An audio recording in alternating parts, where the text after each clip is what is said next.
because all of the sunlight is starting this reaction between the fluorocarbons and ozone. And each of the ozone or fluorocarbon molecules will devour 1 million ozone molecules. I don't know if any of you younger people remember that game Pong where that little mouth eats. And then, it's my age, we played that little game. And then it went and finally it died. Well, that's exactly what happens with the fluorocarbon molecules. They eat all the ozone, eventually they die. So a little bit of ozone gets rid of, or fluorocarbons gets rid of a lot of ozone. So the world got together, figured out the problem, had the Montreal Protocol, which all the countries of the world agreed will get rid of the 4 chemicals that are causing the problem. And look what happened. They signed it in 1992. Within a few years, look at how well everybody obeyed, and look at all of the 4 chemicals just went down, down, down. This one took a lot longer to start going down. Do you know why? Every one of you know why exactly. How many new refrigerators have you bought in your lifetime? 2, 3, 1, 3. Anyway, they have CFC11 in them. So if you have a refrigerator that you bought 20 years ago, which I still do, it's leaking a little bit of CFC12, but I won't get rid of it until it won't freeze. And that's what's happening on Earth. Look at this chemical, almost gone. These are parts per trillion. Can you visualize what a part per trillion is? Let me give you an illustration. If I take US silver dollars, which are this big, and pile them from the bottom of my feet to the top of my head, and then as wide as my arms can reach, and make that 300 kilometers long, 300 kilometers, by a meter, or 2 meter, or a meter, what's this, a fathom by a fathom, you will have 1 trillion silver dollars in there. If you take one of those silver dollars out of that 300 kilometer line and scratch it on one side, we will tell you 99 times out of 100 exactly where you took that coin and what side you scratched it on. That's the accuracy we measure these gases. And they're very small concentrations. Now, let's look at this gas. You'll notice here that something just looks like it's ticking up a little bit. 2010, 2011, 2012, 2013, 2014. Well, what's happening in the next 4 years? Next slide. All of a sudden, this gas, CFC11, the concentrations in the atmosphere in the northern hemisphere is going up. If you take the difference between the northern and south, look here. All of a sudden, there's a huge amount of CFC11 coming back into the atmosphere. Somebody is violating the Montreal Protocol. This is a huge amount of CFC11 coming into the atmosphere. It's a banned chemical. It should not be produced, but it is.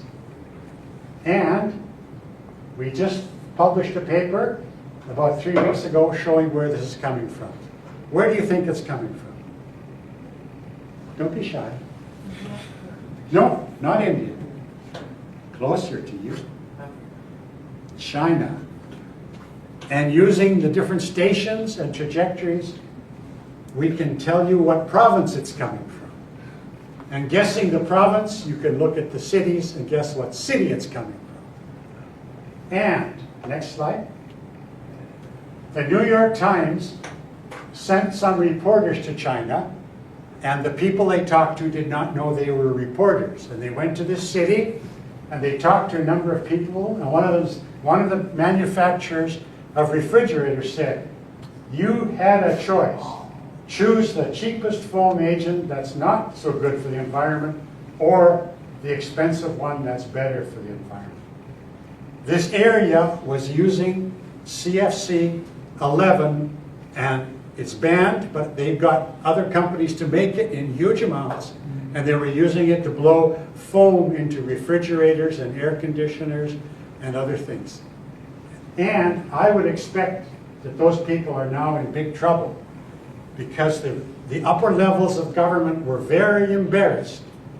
Because 2 weeks ago, they had to go to the UN, the UNEP program, and explain why China is putting this stuff out. They didn't know that it was happening in the industry. Next slide. Now, let's look at the ozone hole. Something has happened this year that is interesting, but it doesn't really relate to the material from China quite yet. But this is what the ozone hole looks like, the formation. And this is since the ozone hole formed. And the black is the average. So you go see down, and the worst years were here, and then it comes back up. So the ozone hole is only a very short-term thing. It starts in the 1st of September, and it's over the first week in November. On average, the worst ozone holes were right in here. But look at this year. We are only 2 parts per million away from having the lowest ozone ever recorded in Antarctica. But this is probably due to it being much colder. But see this blue line? That was last year. And everybody said, oh good, the ozone hole is fixed. What are they going to say this year? Something has really changed meteorologically. But again, I say, this is not related to the CFC-11s from China yet, because they take 5 years to get up there. And we'll be watching it very close. How are we going to do that? When I leave here in a couple days, I'm going to Korea, and we're installing 2 sites to measure just the CFC-11 coming out of China. And you cannot get any closer than Korea to what's coming out. So we'll be able to check on that. Next slide.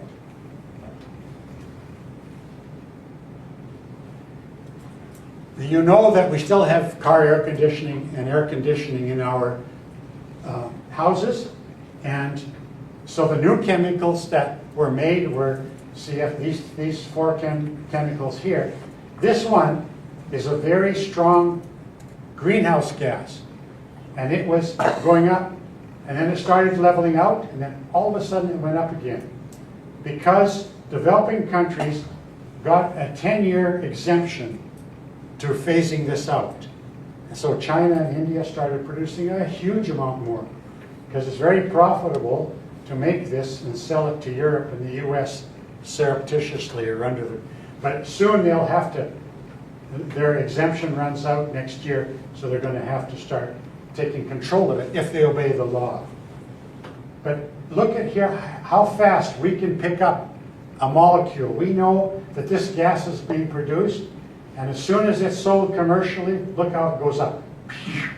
Because cars have accidents, air conditioners leak, people clean ice in their refrigerator with a knife, oh, all leaks up. Next slide. Something else that we measure that's quite interesting. The sunlight, as you know, comes down through the stratosphere. If you have a big volcano go off, puts a lot of stuff in the stratosphere, it cuts down the sunlight. And we measure this at the surface, both with LiDAR and with surface measurements. And you can see the amount of energy coming in, and then all of a sudden it goes down. This was after the El Chichon volcano. We lost about 5% of all the solar energy. And then after Pinatubo, it went down about 3.5 to 4. So there's very good basis for saying that at one time there was a huge volcanic eruption or two that could have shut down vegetation and killed dinosaurs. Very easily could happen. We could actually measure a loss of energy for about 3 or 4 years across the Earth in the early 80s. Next slide. So this is my last slide, and it's interesting when you talk to Americans, because the US and probably a lot of the countries that overeat, each person eats about 2,400 calories of food per day, roughly. You guys, Asians eat less, but Americans and Canadians eat more. But the average US citizen uses 240,000 calories a day, equivalent energy, not from food, but for cooking, cooling, heating, pumping, plying, you name it, all the energy that's used. It's like having 100 people working for you all the time. Most of this energy comes from oil, coal, and natural gas. Asia, which includes Japan, only uses about 25% as much energy per capita compared to the US. So hopefully, North America, Canada, and US will cut down their energy consumption. Possibly. Realistically, a little bit. Will we do it a lot? I don't think so. China, the people are raising their consumption. I went to China just after Mao died as a young person.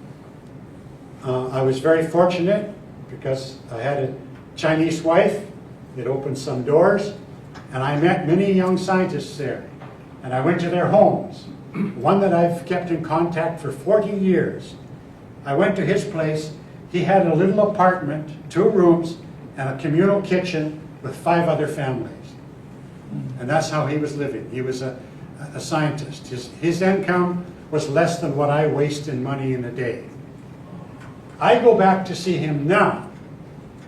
He lives in about, I'd say 800. He lives in a bigger house than I do. All on one floor. It's marble. His kitchen is like a hotel kitchen. He cannot drive a car. During Mao's time, he was on a pig ranch. And he was told to marry that woman, and he married and had 1 child. He can't drive a car, but he has the beautifulest big BMW you ever saw. And I said, what is the crazy reason for having a BMW in your garage? He says, because I can. And I said, what do you do with it? He says, each weekend, I take my driver and I tell him drive 200 kilometers that way. And I look at the country and enjoy my country. Then I drive home, put the car in the garage till next weekend. I hope that all Chinese don't do that. But have you been to Beijing recently? Have you seen all the cars? In 1980s, when I first went there, the roads were wide, thousands of bicycles. Now, no bicycles.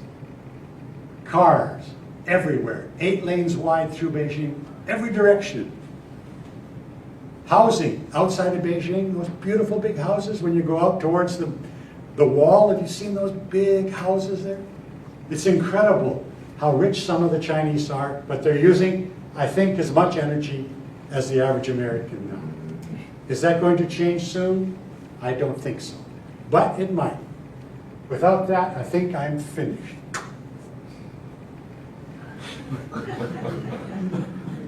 Thank you. We're open for questions.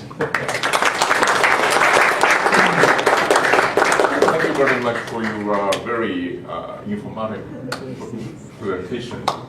Okay, now it's open for discussion. Are there any questions and comments?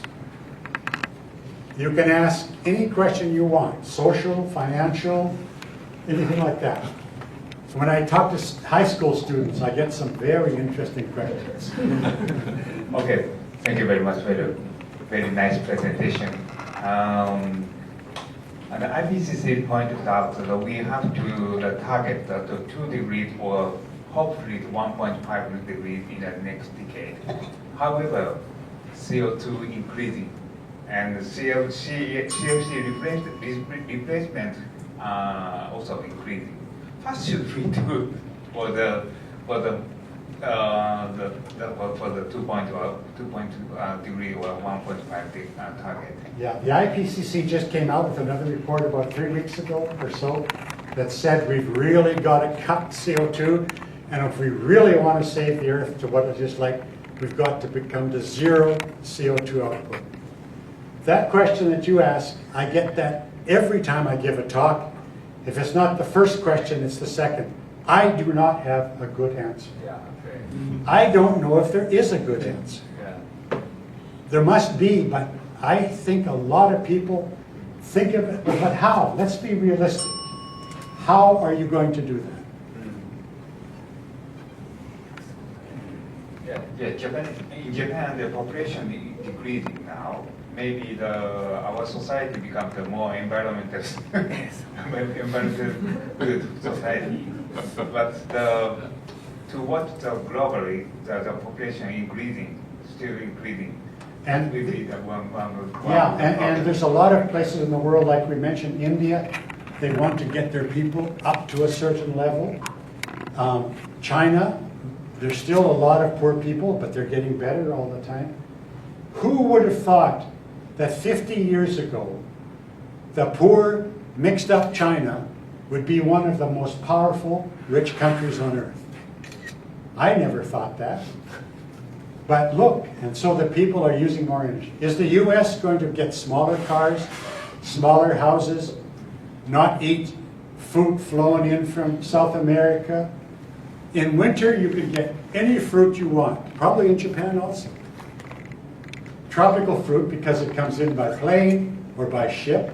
Are we going to stop that? Maybe not.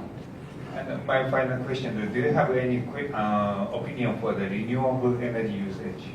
Renewable energy is really taking off, and it's doing quite well. China is doing it very well. The US is just finally starting to get that. Except our current government thinks differently.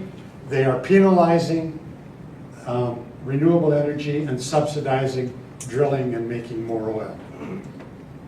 It's going to be a very difficult thing to do. Otherwise, we'll have to just adapt to the climate. See, we assume that we want to stay at the same climate. That may not be realistic. Maybe we have to adjust, build seawalls on our low-level places, help the poor countries that are going to get affected more, use more renewable energies, lower our lifestyle a bit. If I had an answer, I would tell you, but I don't. And the people I've talked to, nobody who is realistic can give a good answer. A lot of people can say, oh, use renewables for everything, but it's hard to fly an airplane on renewables. It's hard to run a military on renewables. It's hard to move a lot of food around the world on renewables. Thank you very much. Thank you. Does anybody here have a good idea? No, seriously. Somewhere it's going to come. We hope.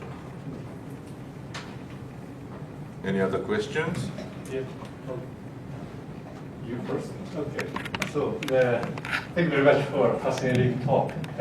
I'm not the expert in this field. I'm a computational material scientist, right? So, I have a question. In the former part of your presentation, you mentioned about the role of the CO2 and CH4 that are favorable for increase in temperature of the Earth. On the other hand, in the last part of your presentation, you mentioned about the role of the pollution and the eruption of the mountain, volcano, right? Those hindrance the temperature increase. So I have no questions. Does the human industrialization really increase the temperature of the Earth?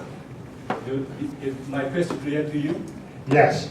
The aerosols can affect and cool, but the aerosols are only in the air a maximum of 8 to 10 days.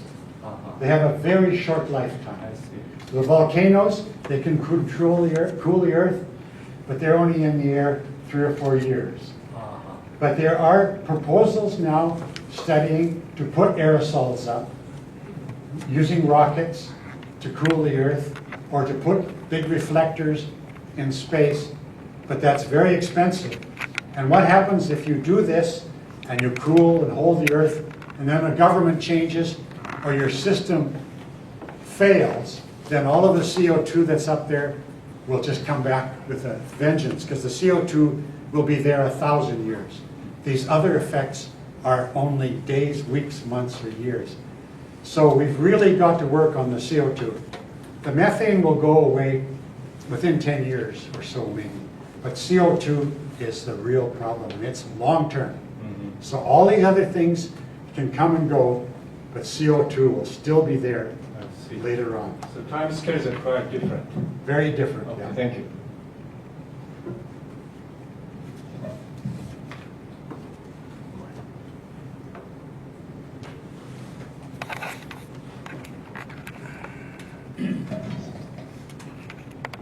Thank you very much for your talk. I have two questions. I already met you, and I work in NOAA. So first question is, when I get to US, I found American people is very, as you said, wasting energy. I shouldn't say waste, but people don't know they're wasting energy. The lifestyle and transportation, they have to rely on the car and so on, and big refrigerator they need. So to reduce the CO2 emission, they have to change the lifestyle, of course. But do you think NOAA is going to promote that kind of the change of lifestyle, or they're going to work on it? And the second question is, I think I was kicked out from the NOAA because of that, but financial situation. The current administration office, President, I don't like to say his name, but he's kind of against the global warming. And do you think for scientists, you can, NOAA or those environment institute can get enough money to study? It's really important issue, and everybody agrees except him. But what do you think about the funding situation? The funding situation is in our lab in NOAA very dire. If the budget that President Trump puts in, about half to a quarter of our division will be gone, and most of our observations will be gone. I will be gone, and a lot of other people. It's right now we're just surviving because we haven't had an increase, and inflation is slowly killing us. We've lost about 20% of our staff and our measurement abilities over the last 5 or 6 years. That administration will eventually be gone. Hopefully things will change.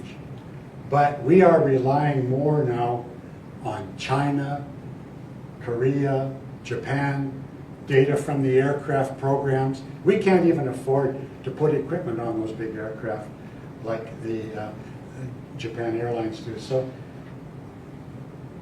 it's a sad way, in a way that, but back to what you say, we waste so much energy. In Boulder, where she has lived for some time, half the houses, and most people live in a private house, do not have insulation in the walls. They're hollow. But energy now is getting so cheap, natural gas, the price has gone down by about 50 to 70% for what it was 10 years ago. So why save? My utility bill is so small now compared to what it used to be, I don't even think about it.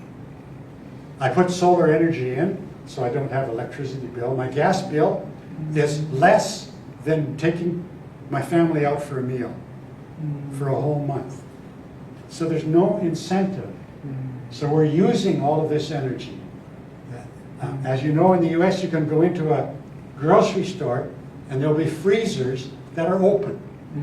The freezers are open so that you can grab your food or reach down, but not have to open a door. So you come in, and the front door is probably open in winter, so they have a heat blanket coming down. You step inside, they heat the building, and then you go over here, the cold air is coming from the refrigerator. And this whole mentality is unsustainable in the short term. It's very sustainable in the long term. In the short term, it's sustainable because energy is so cheap. I'm not a politician. And I never will be. I can't be. I wasn't born in the US, that's why.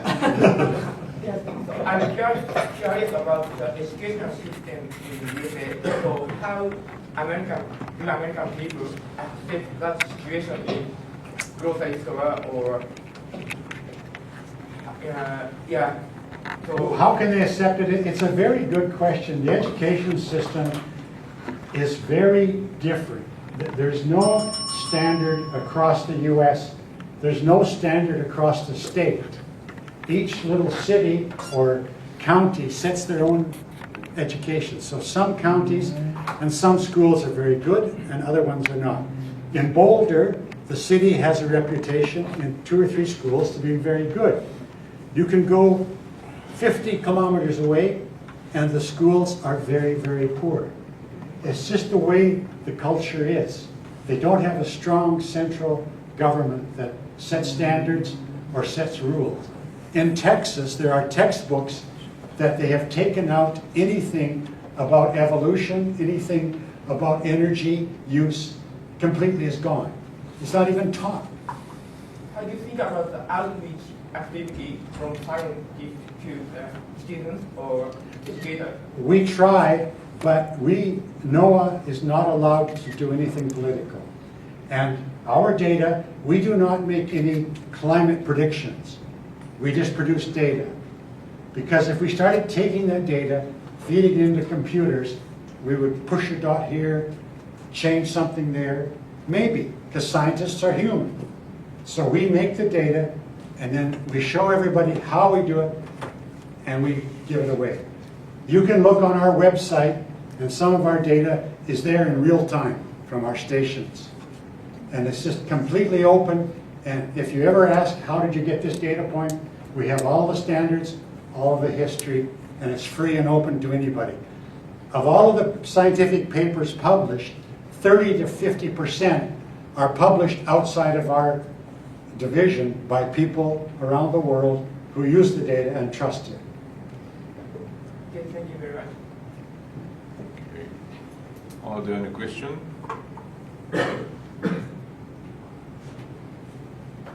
Thank you very much for the opportunity to come to Japan again. I appreciate it.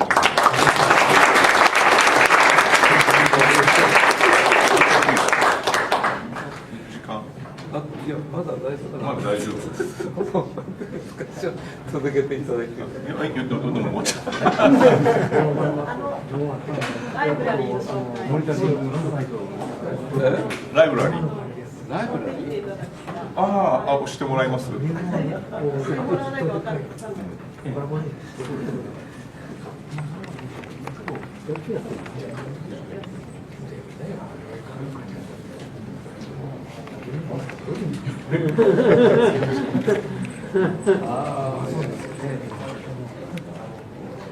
That little wooden structure you see there is called a Little Free Library. And in the US, some years ago, my daughter said, I would like a little library to put in my yard so children in the neighborhood can get free books. My daughter lives in a ghetto. You know what a ghetto is in the US? Broken houses, poor people, poor schools. But she wants to make a difference. So I built her something bigger than that. And each week she puts about 50 books in it. And all the children come and line up and take free books. And soon other people in the neighborhood started putting books in that they had. So I started making these libraries out of wood that other people throw away. Till I can collect enough lumber or wood or plastic that people throw away, then I build a new library. And I have built, this is number 21. And one day, my good friend, I sent her an email and she asked me, what are you doing these days? And I said, I'm building libraries. And I sent her a picture of 5 or 6 I had ready to go. And jokingly I said, would you like one? And she said, yes. So I built one and I brought it with me as luggage. yesterday from the US. And she can put it on Mount Fuji. But if you look closely, you'll see some of the lumber has wormholes in it. And it's a little bit not squared because I only use old junk lumber. And sometimes it takes me a whole month to find enough. But I have taken them to Australia, to Canada, and to many places in the US. Because I fly so much on United Airlines, they let me take 140 pounds, what is that? 70 kilos? 65 kilos of luggage I can take. So there's one piece of luggage I brought. And these libraries are becoming very popular now in different towns. And people put live books in and other people take them. So we hope maybe the idea was this would be maybe at the bottom of Mount Fuji, and when people bring back their booklets, the guidebooks, they'll put them in for the next people, or you can put books wherever. If you want another one, just let me know, and if I come by Japan again, I will bring you. I'm on my way to Korea, but I stopped off to drop the library to my good friend here.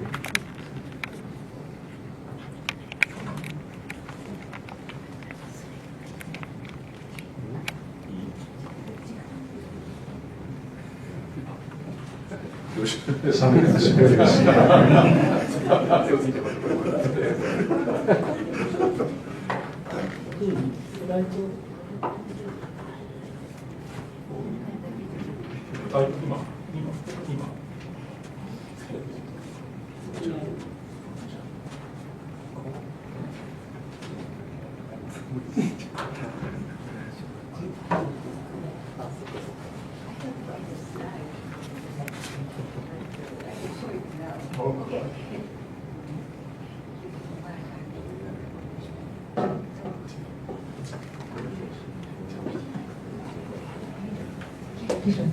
Can you hear me? Oh.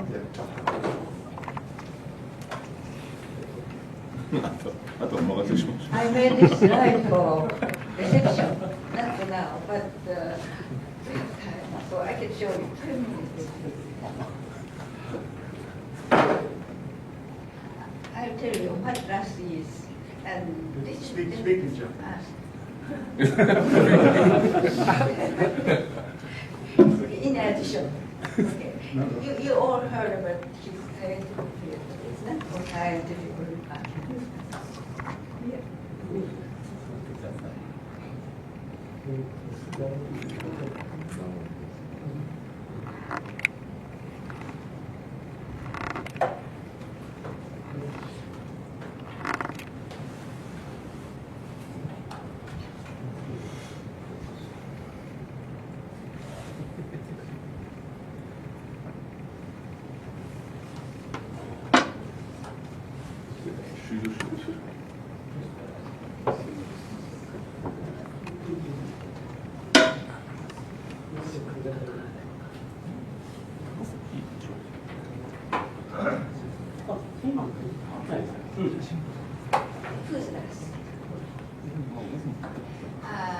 Scientists know about role model and You have to hold it close to your mouth. Can you? I see.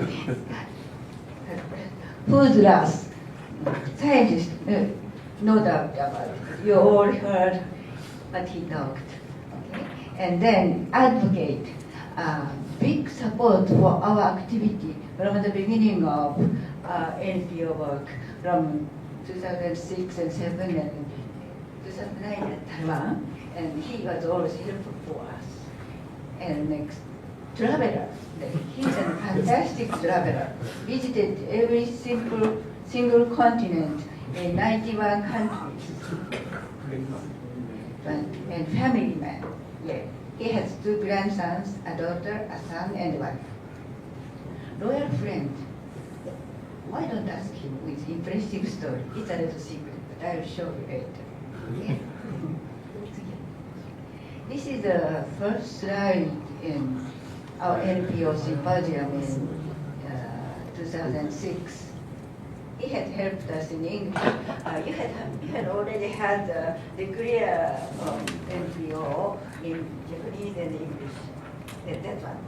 And the English type, he helped us. So from then, he has been encouraging us since then. We are very grateful about that thing. This is his family style. This is from his Christmas letter. I'm sorry, I got that. This past spring, this is what Russ said in his letter. An honorary Doctor of Science degree from the University of Alberta, Canada, which was highlight of my life. Attached is a photo from after ceremony of my wife, who, as you know, she's Chinese. We have a daughter and son in their 30s. The daughter is married and with two born 3 and 5 years old. This is a little 2 years ago, so maybe 5 and 7 years. Thank you. And this is his interest includes building wooden trains for children and constructing, donating, and little free libraries. That is, he has already sent us one. This is one. Professor Okochi.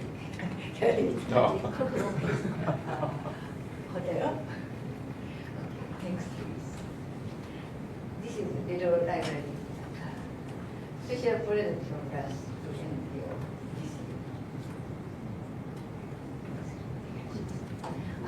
The last one, what a touching story. He took a trip from London to Japan on the Siberian Express train in 1971 and made 5 international friends on board, including a Japanese girl.